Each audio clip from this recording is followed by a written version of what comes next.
ఈ రోజు కేసీఆర్ గారికి కేంద్ర బడ్జెట్ ప్రవేశపెట్టే రోజు తమ వైఫల్యాల్ని కప్పిపుచ్చుకోవడానికి 8+8 గుండు సున్నా అని రాష్ట్ర ప్రజలు మళ్లీ అంటారనే భయంతో కేవలం ఫోకస్ షిఫ్ట్ కోసమే ఈ రోజు ఇక్కడ కేసీఆర్ గారికి ఒక ఆదివారం పూట అది కూడా విచారణ అని చెప్పి వారు ఎంబడబడ్డారు. నిజానికి ఈ సిట్ ఏదైతే ఉందో వారు చట్టాన్ని గౌరవించలేదు.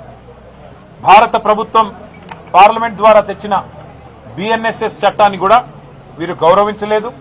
అందులో పొందుపరిచిన నిబంధనలు కూడా గౌరవించలేదు. ఆ విషయాన్ని నిన్న మా ఆర్ఎస్ ప్రవీణ్ గారు చాలా వివరంగా మీకు చెప్పారు. సిట్ చట్టాన్ని గౌరవించలేదు. కానీ మేము ఒక బాధ్యత గల పార్టీగా, తెలంగాణ ప్రజల గొంతుగా, తెలంగాణ ప్రజల ప్రతినిధిగా పెద్దలు కేసీఆర్ గారు ఈరోజు సిట్ చట్టాన్ని రాష్ట్ర ప్రభుత్వం ఆడిచ్చినట్టు ఆడుతున్నా కేసీఆర్ గారు మాత్రం చట్టం మీద, న్యాయం మీద ఉన్న గౌరవంతో పూర్తి స్థాయిలో ఇవాళ విచారణకు సహకరించి ఆయనకు నిజానికి ఇక్కడ రావాల్సిన అవసరం లేదు. తాను నివాసం ఉండే చోటే నేను విచారణకు హాజరవుతాను అని చెప్తే ఏ కోర్టు అయినా వెంటనే తీర్పిస్తుంది. ఎందుకంటే గతంలో ఎన్నో ప్రెసిడెంట్స్ ఉన్నాయి. కానీ కేసీఆర్ గారు మాత్రం తాను ఏ తప్పు చేయలేదు కాబట్టి, మేము ఏ తప్పు చేయలేదు కాబట్టి నిజాయితీగా ఈరోజు వారు రావాల్సిన అవసరం లేకున్నా, అవసరమైతే న్యాయస్థానాన్ని ఆశ్రయించే అవకాశం ఉన్నా, చట్టాన్ని గౌరవించే ఒక రాజ్యాంగబద్దమైన పదవిలో ఉన్న గౌరవ ప్రతిపక్ష నాయకుడిగా, తెలంగాణ తొలి ముఖ్యమంత్రిగా తాను ఏ తప్పు చేయలేదు కాబట్టి, మేము ఏ తప్పు చేయలేదు కాబట్టి నిజాయితీగా ఈరోజు వారు రావాల్సిన అవసరం లేకున్నా, అవసరమైతే న్యాయస్థానాన్ని ఆశ్రయించే అవకాశం ఉన్నా, చట్టాన్ని గౌరవించే ఒక రాజ్యాంగబద్దమైన పదవిలో ఉన్న గౌరవ ప్రతిపక్ష నాయకుడిగా, తెలంగాణ తొలి ముఖ్యమంత్రిగా, గౌరవ ప్రజాప్రతినిధిగా వారు ఈరోజు సిట్ కి సంపూర్ణంగా సహకరించారు. వారు అడిగిన ప్రతి ప్రశ్నకి స్పష్టంగా కుండబద్దలు కొట్టినట్టుగా సమాధానం ఇచ్చారు. ఈ రోజుతో నాకు అర్థమైన కాడికి, నాకు తెలిసిన కాడికి, మరి ఈ రాష్ట్రంలోని పోలీస్ యంత్రాంగానికి, ముఖ్యంగా ఈ రాష్ట్ర డీజీపీకి, సిట్ కి నాయకత్వం వహిస్తున్న పెద్దలకి ఒక విషయం తేటతెల్లమైందని నేను అనుకుంటా ఉన్నా. అసలు ఎలాంటి తప్పు జరగలేదు అనే మాట స్పష్టంగా ఈ విచారణను నిర్వహిస్తున్న అధికారులకు ఇవాళ తేటతెల్లమైందని చెప్పి నేను భావిస్తా ఉన్నా. ఎందుకంటే నిజానికి ఏ తప్పు జరగలేదు, ఏ తప్పు ఎక్కడా కూడా మా ప్రభుత్వం ఎన్నడూ చేయలేదు. ఎన్నో పుకార్లు, ఎన్నో నీలాపనిందలు, ఎన్నో రకాల కథనాలు, ఎన్నో రకాల అపోహలని ప్రజల్లో సృష్టించే విధంగా గత 2 సంవత్సరాలుగా లీకుల రూపంలో ఇస్తూ ఇవాళ ఈ కాంగ్రెస్ పార్టీ పెద్దలు ఏదైతే పైశాచికానందం పొందుతా ఉన్నారో ఈ రోజుతో దానికి ఫుల్ స్టాప్ పెడతారని మేము ఆశిస్తా ఉన్నాం. మీడియా కూడా దయచేసి నా ప్రార్థన, ప్రతిసారి విచారణ జరగంగానే మీ దగ్గరికి ఏదో లీకుల రూపంలో పంపుతారు. ఆ లీకులను దయచేసి విశ్వసించకండి. ఆ లీకులు ఎటుబడితే అటు బాధ్యతారాహిత్యంగా ఏవైతే ఇవాళ కావాలని, నిజంగానే ఏమైనా చెప్పేది ఉంటే స్పష్టంగా స్టేట్మెంట్ ఇవ్వచ్చు. నిజంగానే ఏదైనా తప్పు జరిగింటే అధికారులు ముందుకొచ్చి చెప్పొచ్చు, మంత్రులు ముందుకొచ్చి చెప్పొచ్చు, బాధ్యతలో ఉన్న వ్యక్తులు ముందుకొచ్చి చెప్పొచ్చు. కానీ మరి కేవలం లీకుల మీద ఆధారపడి మరి ఇదిగో పులి అంటే అదిగో తోక అన్నట్టుగా నడుపుతా ఉన్నారంటేనే ఈ కేసులోని డొల్లతనం బయటపడుతుందనే మాట కూడా నేను మీకు విజ్ఞప్తి చేస్తా ఉన్నా. మరి పరిస్థితులు ఇట్లా ఉంటే, ఒకవైపు కేంద్ర బడ్జెట్లో రాష్ట్రానికి అన్యాయం జరిగితే, కేంద్రం కనీసం ఎంగిలి మెతుకులు కూడా మనకు విధించకపోతే, బాధ్యతలో ఉన్న మంత్రులు, బాధ్యతలో ఉన్న ముఖ్యమంత్రి గారు ఎక్కడుండాలా, ఏం చేయాలి? ఈరోజు మంత్రులేమో కేసీఆర్ గారిని తిరుగుతా ఉన్నారు, ముఖ్యమంత్రి గారేమో గాలి తిరుగుడు తిరుగుతా ఉన్నాడు. విదేశాల్లో విహారయాత్రలు, ఆయన పర్వట్టు కోరికలన్నీ నెరవేర్చుకునే విధంగా కార్యక్రమాలు చేస్తా ఉన్నాడు. మున్సిపల్ ఎన్నికలు ఒకవైపు జరుగుతూ ఉన్నాయి. రేపు చివరి రోజు నామినేషన్ విత్డ్రాయల్స్ కి, ఇంకా ఇతరత్ర కార్యక్రమానికి బీఫామ్ ఇచ్చేదానికి రేపో ఎల్లుండో. అలాంటి ఈ పరిస్థితుల్లో మున్సిపల్ ఎన్నికల్లో ప్రధాన ప్రతిపక్షంగా మేము ఎక్కడికక్కడ పోరాటం చేస్తుంటే, క్షేత్రస్థాయిలో మా ఏకాగ్రతను దెబ్బతీయడానికి, ప్రజల అటెన్షన్ డైవర్ట్ చేయడానికి మళ్లీ ఈ కాక్ అండ్ బుల్ స్టోరీ ఒకటి తయారు చేసి ఏదో జరిగిపోయింది వాళ్ళ కేసీఆర్ గారిని ఏదో విచారిస్తున్నారు, గ్రిల్ చేస్తున్నారు అంటూ కథనాలు వడ్డించి వార్చిన మరి ఈ ప్రభుత్వ అధికారులు, వారికి ఇవాళ ఇతోధికంగా ఆదేశాలు ఇస్తున్న కాంగ్రెస్ పార్టీ పెద్దలు చూస్తూ ఉంటే మాకు అర్థం కావట్లేదు. ఈ అసత్య కథనాలు, ఈ లీకులు, ఈ అబద్దాలు, ఈ అదిగో పులి అంటే ఇదిగో తోక అనే పనికిమాలిన వ్యవహారం అంతా చూస్తూ ఉంటే అసలు ఈ విచారణ ఎవరి ఆధీనంలో జరుగుతుందో మాకు అర్థం కావట్లేదు. ప్రదేశ్ కాంగ్రెస్ కమిటీ అధ్యక్షుడు మహేష్ గౌడ్ గారి నాయకత్వంలో సిట్ ఉందా, లేక అధికారుల ఆధీనంలో ఉందా మాకైతే అర్థం కావట్లేదు. విచారణ చేసేది సిట్టా, లేక పీసీసీయా, లేక బీజేపీనా, అది కూడా మాకు అర్థం కావట్లేదు.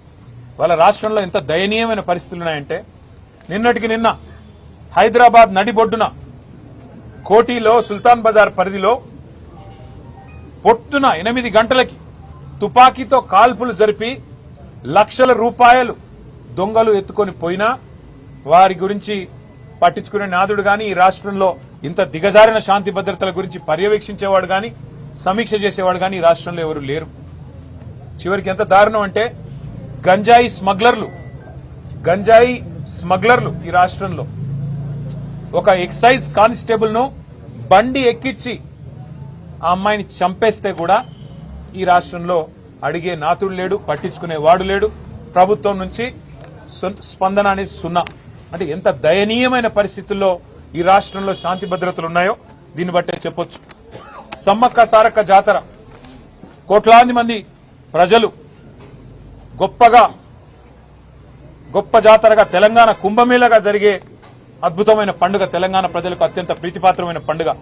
అలాంటి పండుగలో అధ్వాన్నమైన ఏర్పాట్లున్నాయని చెప్పి అక్కడ భక్తులు తిరగబడుతుంటే, అక్కడ భక్తులు ఇవాళ చివరికి మంత్రుల అద్దాలు ధ్వంసం చేస్తుంటే, మంత్రుల కార్ల అద్దాలు ధ్వంసం చేస్తుంటే ఎంత అధ్వానంగా ఈ రాష్ట్రంలో ట్రాఫిక్ నిర్వహణ, శాంతి భద్రతల నిర్వహణ, కనీసం ప్రజల మనోభావాల్ని గౌరవిస్తూ తెలంగాణ కుంభమేళాలో కనీస ఏర్పాట్లు కూడా చేయలేకపోతే సమీక్షించేవాడు లేడు. ఎక్కడున్నారయ్యా ముఖ్యమంత్రి గారంటే గాలి మాటలు మాట్లాడుతూ గాలి తిరుగుడు తిరుగుతా ఉన్నారు. రాష్ట్రంలో మాత్రం లేరు. ఇవాళ మాకు అర్థమైంది ఏంటంటే ఈ వ్యవహారం మొత్తం చూస్తుంటే గత వారం రోజులుగా కాలక్షేపం ఏదైతే చేస్తున్నారో, ముఖ్యమంత్రి గారు తిరిగి తెలంగాణలో వచ్చే వరకు మరి గతంలో ఓ సినిమా వచ్చింది, హిట్ 1, హిట్ 2, హిట్ 3 అని 3 భాగాలుగా.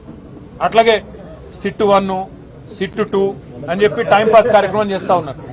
ఎందుకు చేస్తున్నారో వారికే తెలవాల, మాకైతే తెలియదు. కేవలం ఏదో జరిగిపోయినట్టు ఇదిగో పులంటే అదిగో తోక అని ఒక డ్రామా తప్ప ఏమీ లేదు.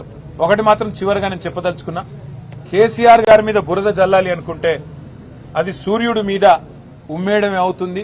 అది తిరిగి వచ్చి తమరి ముఖం మీదే పడుతుంది రేవంత్ రెడ్డి గారు, ఇది గుర్తుపెట్టుకోండి. చివరిగా మీ చెత్త రాజకీయం, ఈ లీకులు, పనికిమాలిన విచారణలు 2 ఏళ్లు కాలక్షేపం చేశారు. 50-60 ట్రిప్పులు కొట్టినట్టున్నారు ఢిల్లీకి. ప్రతి వారం ఢిల్లీకి పోవాలి, కాంగ్రెస్ కు మూటలు సమర్పించుకోవాలి. కాంగ్రెస్ కు మూటలు ఇవ్వకపోతే కాంగ్రెస్ పెద్దలకు మీ సీటు పోతుంది. అట్లాగే ఢిల్లీలో ఉండే బీజేపీ పెద్దలను అర్ధరాత్రి దొంగరాత్రి వెళ్లి కాలు పట్టుకోవాలి. నా కేసులు దయచేసి పెట్టకండి, దయచేసి నేను అవసరమైతే భవిష్యత్తులో మీతో కలిసి నడుస్తా అని కాళ్లు పట్టుకోవాలి. ఇది ఒకటే మీకు తెలిసింది. ఈ 2 ఏళ్లలో మరి మీరు రాష్ట్రానికి సాధించింది ఏమన్నా ఉందా దయచేసి చెప్పాలని చెప్పి నేను రాష్ట్ర ప్రభుత్వాన్ని అడుగుతా ఉన్నా. బుద్ధి తెచ్చుకొని ఇప్పుడు అన్ని ట్రై చేశారు మీరు. కాళేశ్వరం అన్నారు, స్కామ్ అన్నారు. 93,000 కోట్లు ఖర్చు అయిన దానిలో 1,00,000 కోట్ల స్కామ్ అన్నారు. అట్లాగే ఫార్ములా ఈ కుంభకోణం అన్నారు, ఏదో జరిగిందన్నారు. విద్యుత్ విషయంలో ఏదో రిటైర్డ్ జడ్జి గారు, సుప్రీంకోర్టు జడ్జి మదన్ లోకూర్ గారు నేసి ఏదో సాధిస్తామన్నారు. మరి ఇప్పుడు ట్యాపింగ్ అంటూ 2 ఏళ్లుగా టైంపాస్ చేస్తున్నారు. ఒక్కొక్కటిగా ప్రజలకు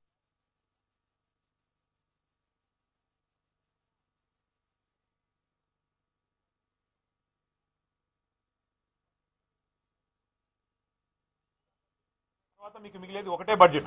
ఆ తర్వాత లాస్ట్ ఇయర్ అయితే ఎట్లాగో ఎలక్షన్ ఇయర్, మీరు పెట్టిన దానికి చిట్టు కాగితంతో గీకి పారేసుకున్న దానికి ఎంత విలువ ఉంటుందో లాస్ట్ ఇయర్ మీరు పెట్టే బడ్జెట్ కూడా అంతే విలువ ఉంటుంది.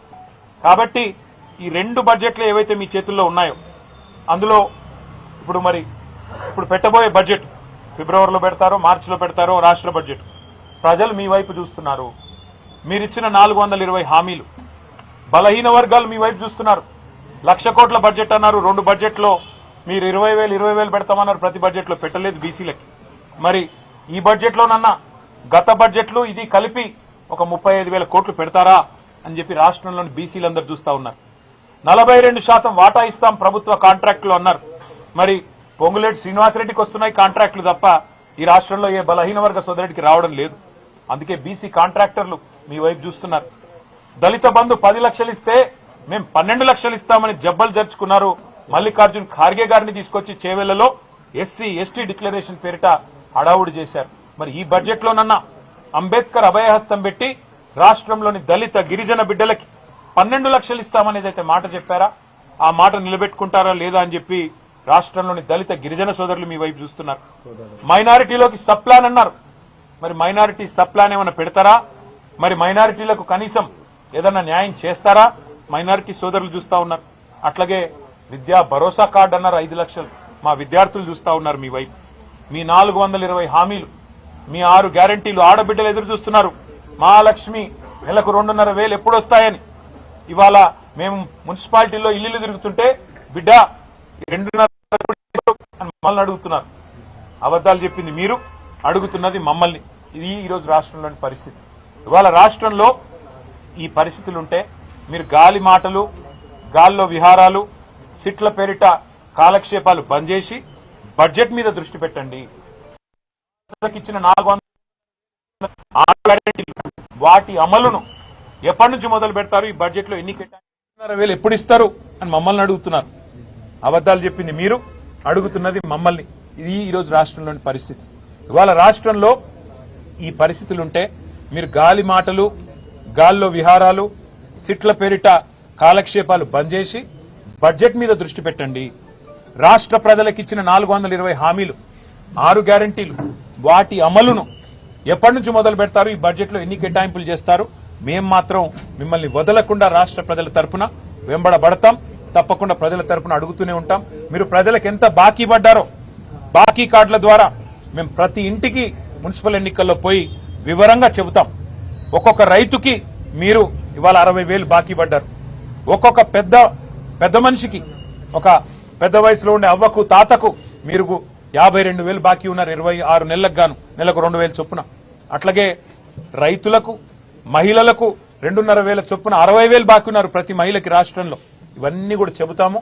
బడ్జెట్ లో తప్పకుండా మీరు ఇవాళ కేంద్రం నుంచి సాధించలేని నిధులు 60 సార్లు పోతిరి కదా, వారానికి ఒకసారి గాలి మోటార్లో పోతిరి కదా, చార్టర్డ్ ఫ్లైట్లు వేసుకొని మరి ఇవాళ అమెరికాలో సంచరిస్తున్నారు కదా. ఎవరి అబ్బసొమ్ము ఇదంతా? ప్రజల సొత్తు కాదా? తెలంగాణ ప్రజల సొత్తు కాదా? మీ సోకుల కోసం, మీ విలాసాల కోసం మీరు ఈరోజు చేస్తున్న ఈ కాలక్షేపం ఏదైతే ఉందో ప్రజలు అన్ని గమనిస్తున్నారు. ప్రజలు విఘ్నులు, చైతన్యవంతులు. పెద్ద ఆయన కేసీఆర్ గారిని 2 సార్లు తెలంగాణ ప్రజల చేత ఎన్నుకోబడ్డ ఒక పాపులర్ ముఖ్యమంత్రి. ఇవాళ తెలంగాణలో మనం ఉన్నామంటే ఆ తెలంగాణ సాధనకు ప్రధాన బాధ్యుడు, ప్రధాన నాయకుడు, ఉద్యమ సూర్యుడు కేసీఆర్. అట్లాంటి కేసీఆర్ గారి మీద మీరు చేస్తున్న ఈ చిల్లర ప్రయత్నాలు ఏవైతున్నాయో ప్రజలు గమనిస్తున్నారు. అన్ని గుండెల్లో పెట్టుకుంటారు. సరైన సందర్భంలో కాళోజీ గారు చెప్పినట్టు ఉప్పు పాతర వేసే బాధ్యత కూడా ప్రజలు తీసుకుంటారు. కాబట్టి మా నాయకుడు ఇవాళ ఇచ్చిన సమాధానాలతో సిట్టుకు అన్ని విషయాలు కూడా అర్థమై ఉంటాయి, తేటతెల్లం అయి ఉంటాయి. స్పష్టంగా ఏ తప్పు జరగలేదు, ఇదంతా కాలక్షేపం అని చెప్పి సిట్ అధికారులకు కూడా కళ్ళు తెరుచుకుని ఉంటాయని చెప్పి మేము భావిస్తూ, మరి పొద్దున్నుండి మీడియా కూడా పాపం చాలా ఇబ్బంది పడుతున్నారు. చాలా మిమ్మల్ని కూడా ఇబ్బంది పెట్టారు.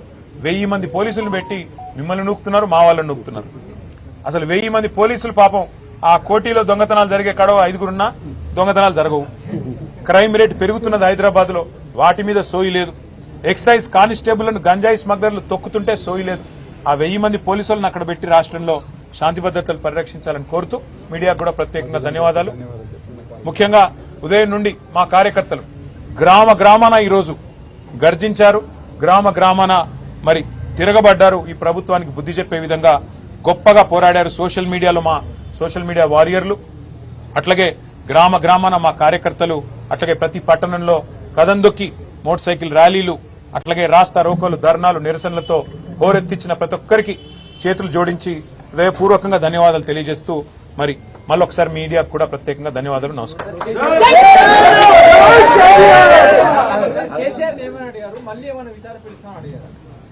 కేసీఆర్ గారిని ఏమడిగారు అంటే మీరు అయితే కేసీఆర్ గారిని అడగాలి లేదా సిట్ అధికారులను అడగాలి. నాకు తెలిసినంత వరకు కేసీఆర్ గారిని అడిగింది స్పష్టం ఒకటే, ట్యాపింగ్ జరిగిందా అని అడిగారు. అలాంటిది ఏది జరగలేదు, అంతా బోగస్ సృష్టి అని చెప్పింటారు. ఎందుకంటే మమ్మల్ని అదే అడిగారు, బహుశా కేసీఆర్ గారిని కూడా అదే అడిగింటారని నేను అనుకుంటున్నాను. ఏముంటది బ్రదర్, 5 గంటల తర్వాత నేను కూడా వెళ్ళాను కదా విచారణకి. అడిగిందే అడగడం, తిప్పి అడగడం. మీరు బయట మీడియాలో మీకు ప్లేట్ బ్రేకింగ్లు పడాలి కదా, గుచ్చి అడుగుతున్నారు, గ్రిల్ చేస్తున్నారు, ఇన్ని గంటలు జరుగుతుంది, అన్ని గంటలు జరుగుతుంది. మీకోసం కాలక్షేపానికి, ప్రజలకి వినోదానికి తప్ప ఇది ఈ కేసులో ఏమీ లేదు. నేను మొన్న చెప్పాను, మళ్ళీ చెప్తున్నాను, it's absolutely a silly case, it's a frivolous case. జరిగింది ఏమీ లేదు, తప్పు. కాబట్టి వారు మళ్ళీ పిలిచేది ఉంటుందని నేనైతే అనుకోను వ్యక్తిగతంగా. బట్ మళ్ళీ పిలిస్తే మళ్ళీ పోతాం, మళ్ళీ సహకరిస్తాం, మాకేమీ నష్టం లేదు, మేము చేసిన తప్పేమీ లేదు. Thank you.